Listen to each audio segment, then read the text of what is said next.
countrymen, just to give you the current situation. I am about to land sa Hague.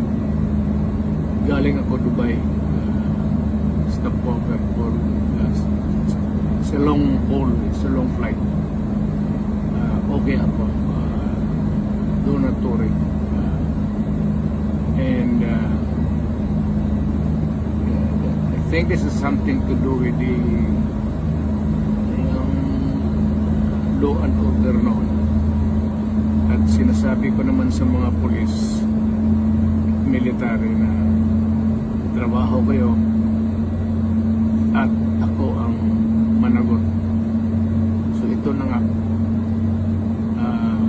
for all of the